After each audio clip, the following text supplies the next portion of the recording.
Já estamos de volta com seu estilo de vida e agora nós vamos dar início ao nosso bate-papo do dia, conversando sobre diferentes tipos de alergia. A doutora Nádia, que é alergista, já está aqui ao meu lado e vai tirar todas as nossas dúvidas de hoje. Bom dia. Bom dia, é uma satisfação novamente estar aqui falando de alergia. Então, o que são as alergias, né? A gente sabe que existem muitos tipos de alergia, existem várias vertentes. Existe alergia respiratória, alergia alimentar, mas num contexto só. Elas são a mesma coisa? Sim, por definição, são reações de hipersensibilidade. Então, o paciente tem uma predisposição genética a desenvolver as alergias, que elas podem ser respiratórias, alimentares, dermatológicas e mesmo a medicamentos. As dermatológicas têm mais a ver com a pele, né?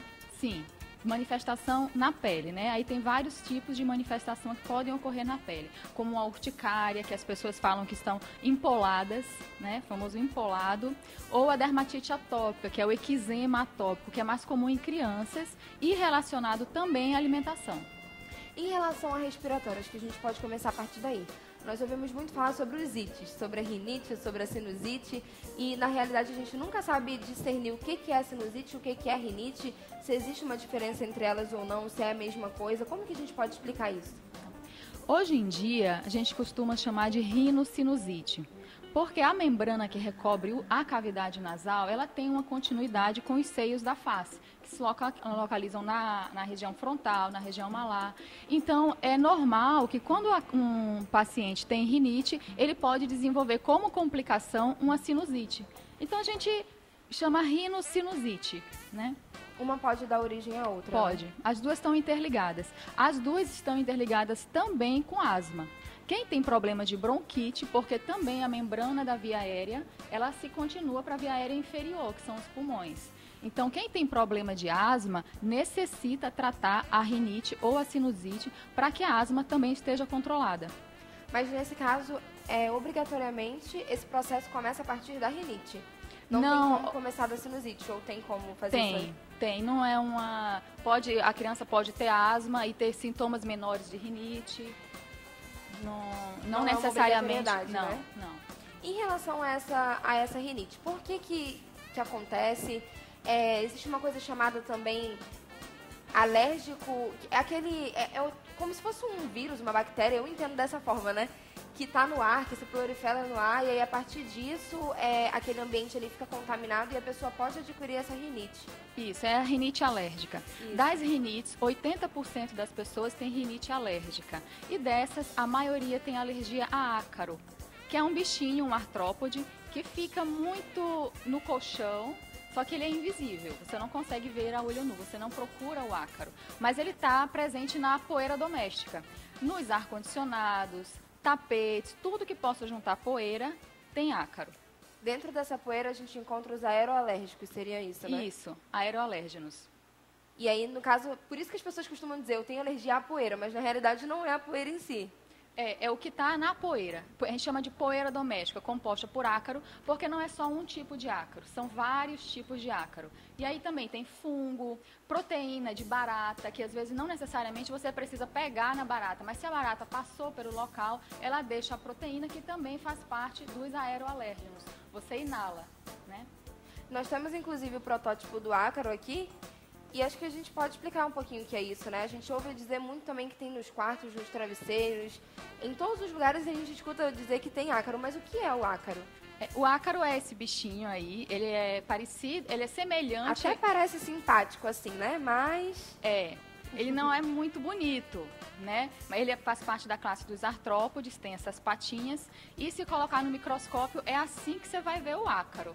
Né? Mas a olho nu não é possível. E aí ele está presente no colchão, em grande quantidade, no travesseiro também. E quando o paciente alérgico está dormindo, ele entra em contato direto com esses bichinhos que estão no colchão. Por isso é indicado cobrir o colchão, para que ele não fique em contato durante a noite. Tem pessoas que amanhecem já com os sintomas de rinite, porque passaram a noite toda no colchão que é cheio de ácaro naturalmente. Em relação àquelas pessoas que usam perfume, e o cheiro desse perfume, costumam dizer que quando o cheiro desse perfume é muito forte, também provoca essa rinite. E acredito que no perfume não tenha nenhum tipo de ácaro ou, enfim, dessa substância que vá dar origem a esse tipo de alergia, né? Isso. Qualquer tipo de odor forte, perfumes com odores fortes, mesmo detergentes, sabão em pó, quem tem a mucosa do nariz já inflamada, quando sente esses odores mais fortes, ele irrita a mucosa que já está inflamada. E aí o paciente tem os sintomas de rinite, coceira no nariz, espirros constantes, secreção nasal, obstrução, entope o nariz. Então, não é alergia ao odor, mas é o odor que irrita. Tanto é comum que pessoas que têm rinite vão ao supermercado, quando passam na prateleira dos detergentes, começam a espirrar. Não é que tem alergia ao sabão propriamente, mas ao odor. Já tem digamos que o organismo dessa pessoa já é propício para isso, né? O odor irrita a via aérea, né? Quem não tem nenhum problema respiratório, que a mucosa não está inflamada, não sente nada, né? Mas quem tem já mucosa inflamada acaba tendo uma crise de espirro, de rinite, começa a ter rinite.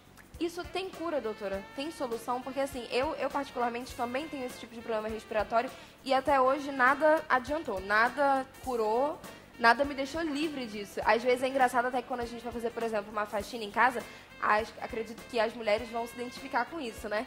E aí parece que aquilo ataca de uma forma que não tem explicação. Você fica espirrando, espirrando, espirrando, espirrando. O homem também, quando tem esse tipo de problema, vai limpar o carro, de repente, usar o aspirador de pó, e aí quando vê também tá atacado. Então, quer dizer, é uma coisa muito difícil de você travar, né? Isso, exatamente. Mas sim, tem tratamento. Existem 2 tipos de tratamento, que é medicamentoso, muito comum as pessoas usarem o spray do nariz, né?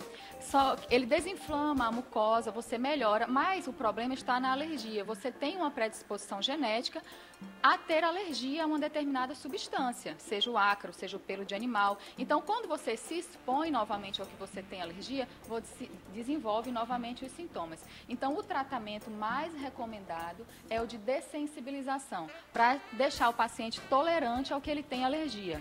Quando ele se torna tolerante ao que tem alergia, ele se expõe, porque é impossível evitar completamente o contato, ele não desenvolve os sintomas porque já está resistente. Esse tratamento é feito com vacinas, né? As vacinas, eu até trouxe um frasco de vacina, um frasco de vacina comum, né? Pode ser feito por via oral, que são as gotinhas, ou através de injeções, né? É um tratamento prolongado para desenvolver uma tolerância, mas é o melhor tratamento em longo prazo. A melhora com esse tipo de tratamento costuma ser de 80% dos sintomas. Então, é natural que aquelas pessoas que sempre sofreram com rinite a vida inteira, quando começam um tratamento, sintam-se aliviados, né? Porque realmente quem tem rinite é um transtorno para o dia a dia. É causa de falta ao trabalho, causa de falta à escola, às vezes traz constrangimento para a pessoa que tem rinite, né? Porque as pessoas ao lado acham que é gripe, que é transmissível, e não é, é uma doença hereditária, fundo genético. Então é assim, se um dos genitores da criança tem alergia, a probabilidade dessa criança ter alergia é 2 vezes da população normal. Se os 2 genitores têm alergia, a probabilidade da criança ter alergia é de 80%. Então tem um fundo genético muito grande.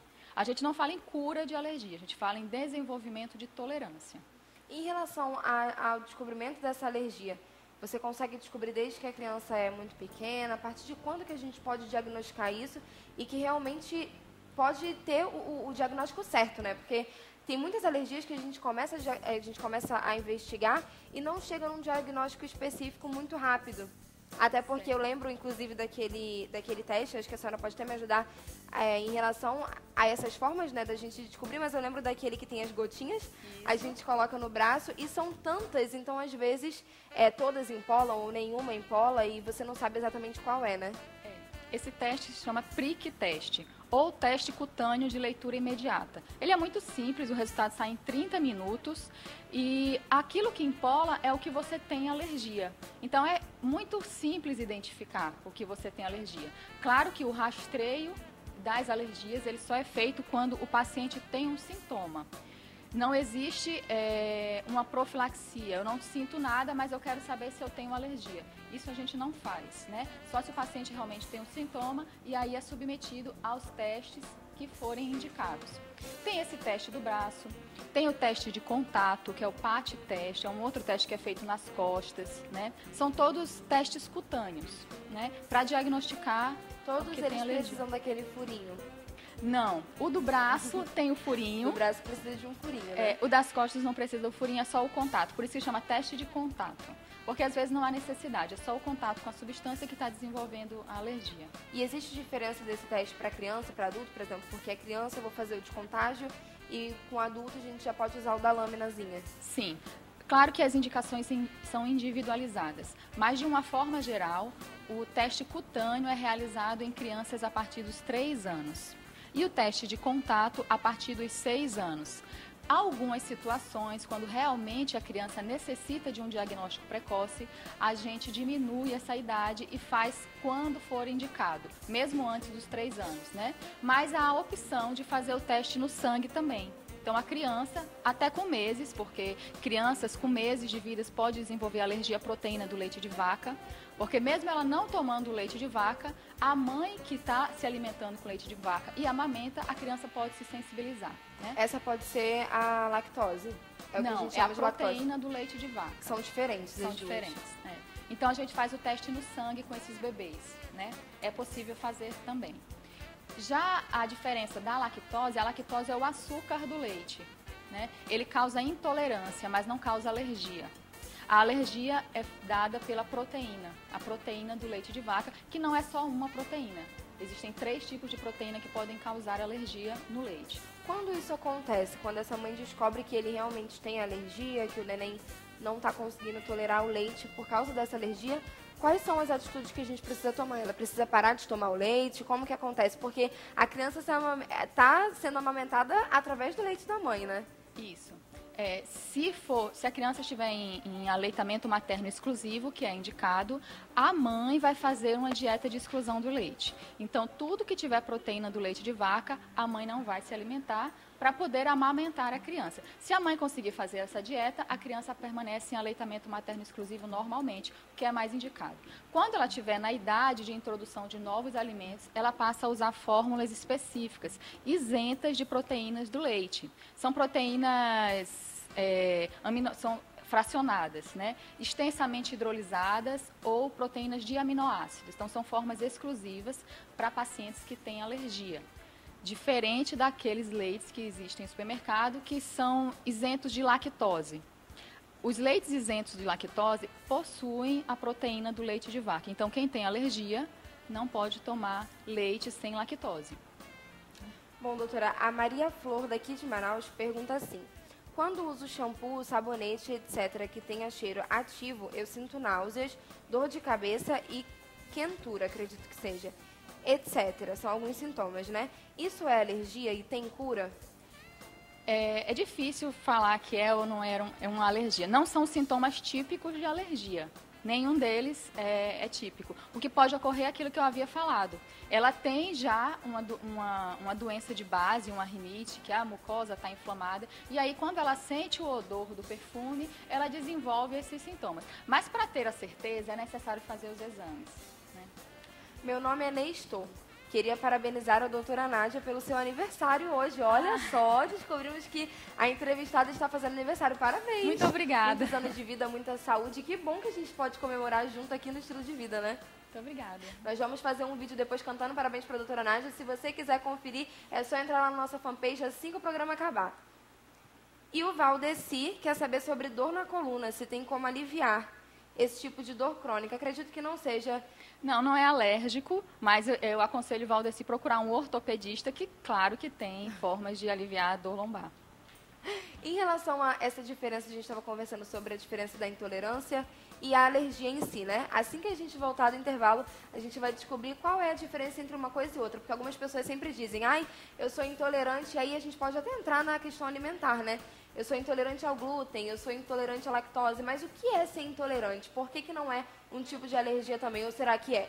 Se você quer saber, assim como eu, é só você continuar assistindo o seu Estilo de Vida, não sai daí e já manda a sua participação pra gente através do número 981114512. Só você mandar pra gente, a gente com certeza vai responder tudo aqui ao vivo.